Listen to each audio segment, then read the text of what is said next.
श्रीराम समर्थ. सद्गुरू श्री ब्रह्मचैतन्य गोंदवलेकर महाराज यांचे प्रवचन 6 नोव्हेंबर. भगवंताची कृपा. खरोखर भगवंताच्या कृपेशिवाय बाकी गोष्टी असून वा नसून सारख्याच आहेत.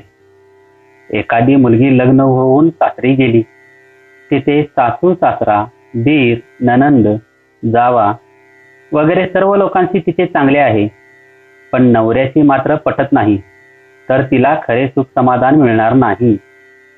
परंतु समजा नवऱ्याशी चांगले आहे, पण इतरांशी तितकेसे ठीक नाही, तर तिचे अडणार नाही.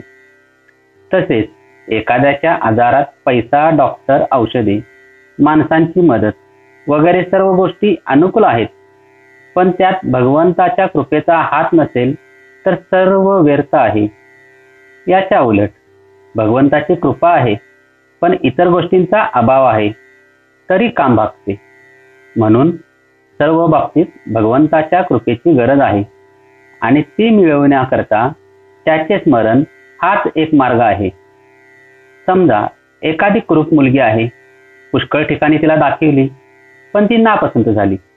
नंतर एकाने तिला पाहिली आणि एकदम पसंत आहे म्हणून सांगितले. ती पसंत झाली की सौभाग्याचे सर्व गुण जसे तिच्यामध्ये येतात, त्याप्रमाणे ज्याच्यावर भगवंताची कृपा झाली त्याचे काम पूर्ण झाले. मग त्याने किती पाप आणि पुण्य केले आहे हे कोण पाहतो? भगवंताची कृपा सर्वांवर अर्थात आपल्यावरही आहे. आपल्यावर कृपा आहे अशी आपली खात्री झाली की ती प्रकट होते. कृपा म्हणजे भगवंताची एकरूपता. मी पीन तर आईचेच दूध पीन असे म्हणून वासरू गायीला ढुसण्या मारते आणि गाय त्याला पाजते.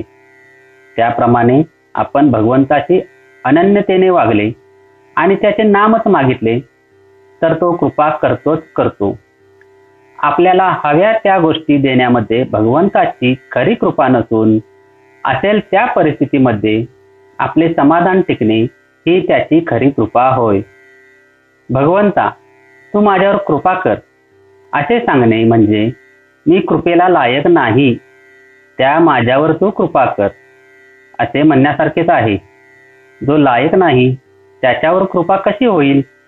ज्याप्रमाणे डोंगरावर आपण शब्द काढला तर त्याला उत्तर म्हणून आपलाच शब्द प्रतिध्वनी रूपाने येतो, त्याप्रमाणे भगवंताच्या प्रार्थनेचा प्रतिध्वनी त्याच्या कृपारूपाने येतो.